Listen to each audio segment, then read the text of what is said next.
Hello everyone, welcome back to my channel. कैसे हो आप सभी? आई एम श्योर कि आप सभी लोग ठीक होंगे। तो चलिए स्टार्ट करते हैं आज का नया टॉपिक होने वाला है एंटी कन्वल्सेंट्स।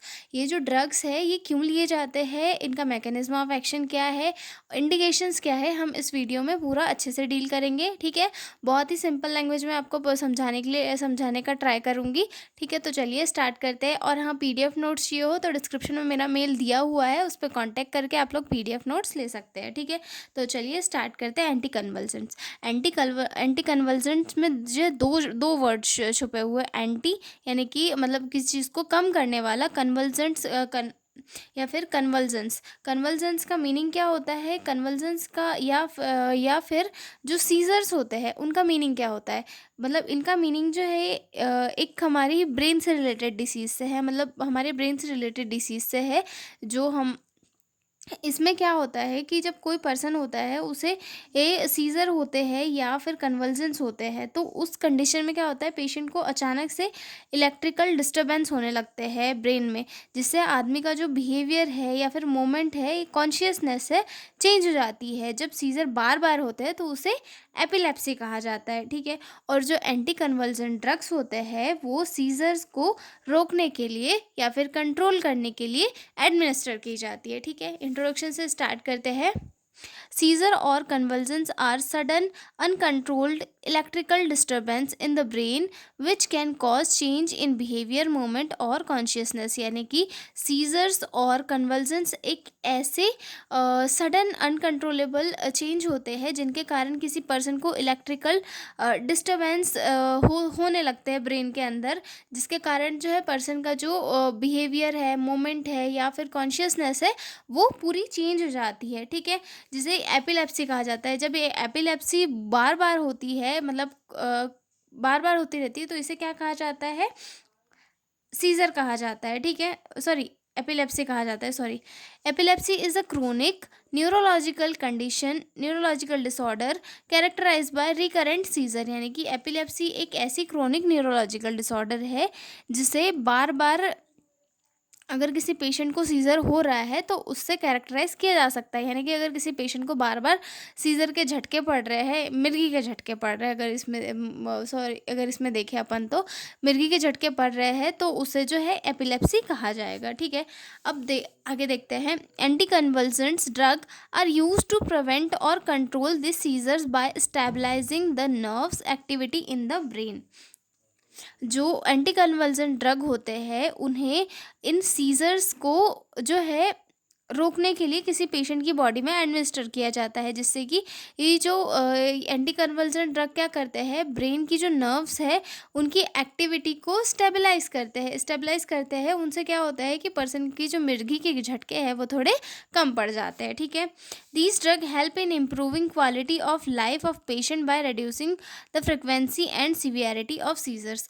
जो एंटी कन्वल्सेंट्स ड्रग होते हैं वो किसी पेशेंट की लाइफ में क्वालिटी को इम्प्रूव करने में हेल्प करते हैं। कैसे कि वो जो है सीज़र के झटकों से सीज़र के झटकों को जो है कम करते हैं। मतलब किसी पेशेंट की बॉडी में सीज़र के झटके एक कम हो उसमें हेल्प करते हैं, जिससे कि जो पर्सन है उसकी लाइफ की क्वालिटी थोड़ी इन्हेंस हो जाती है। ठीक है, मतलब ऑल टोटल ओवरऑल अगर देखें तो एंटी कन्वल्सेंट्स ड्रग ऐसे ड्रग है जो किसी पर्सन की बॉडी में अगर सीज़र है या फिर एपिलेप्सी अगर हो रही है तो उसे ट्रीट करने के लिए दिए जाते हैं। ठीक है, डेफिनेशन देखते हैं। एंटी कन्वल्सेंट या फिर इन्हें एंटी एपिलेप्टिक ड्रग्स भी कहा जाता है, आर मेडिसिन दैट प्रिवेंट और control seizures by inhibiting abnormal electrical activity in the brain. यानी कि एंटी कन्वल्सेंट्स या फिर एंटी एपिलेप्टी ड्रग्स ऐसे ड्रग होते हैं जो ब्रेन में इलेक्ट्रिकल एक्टिविटी को कम करते हैं और सीजर्स के जो झटके होते हैं उन्हें कंट्रोल करते हैं। ठीक है, आगे देखते हैं। मैकेनिज्म ऑफ एक्शन की जो एंटी एपिलेप्टिक ड्रग है वो कैसे वर्क करते हैं। ठीक है, तो anti convulsant drugs control seizures by reducing abnormal electrical activity in the brain. They mainly work in this way. मतलब जो अलग अलग टाइप के जो ड्रग है, मतलब इसमें एंटी कन्वल्सेंट ड्रग में भी बहुत सारे टाइप के ड्रग है जो उनके अपने अपने एक मैकेनिज्म ऑफ एक्शन है, जिनके भरोसे पर, जिनके अकॉर्डिंग वो जो है काम करते हैं, ठीक है। Anti convulsant drugs control seizures, मतलब जो एंटी एपिलेप्टिक ड्रग है वो सीजर्स को कंट्रोल करते, कैसे कंट्रोल करते हैं, ब्रेन की जो इलेक्ट्रिकल एक्टिविटी है उसे कंट्रोल करके जो है एबनॉर्मल बिहेवियर और कॉन्शियसनेस को रिड्यूस करते हैं, जिससे कि जो पेशेंट है वो मतलब नॉर्मल फील करता है, उसे मिर्गी के झटके वटके नहीं पड़ते, उन्हें कंट्रोल करने का काम करता है, ठीक है। ये जो है अपने मेनली इसमें अपने मेन इसमें वर्क करते हैं, जैसे कि सबसे फर्स्ट इसमें है ब्लॉकिंग सोडियम चैनल। इस ब्लॉकिंग सोडियम चैनल, और सोडियम चैनल को ब्लॉक करके कौन कौन से ड्रग काम करते हैं, फिनाइल टोनिन, कार्बामाज़ेपाइन, देन वेलप्रोएट। ये और ये जो ड्रग है ये क्या करते हैं, सोडियम चैनल्स को ब्लॉक करके वर्क करते हैं, ठीक है।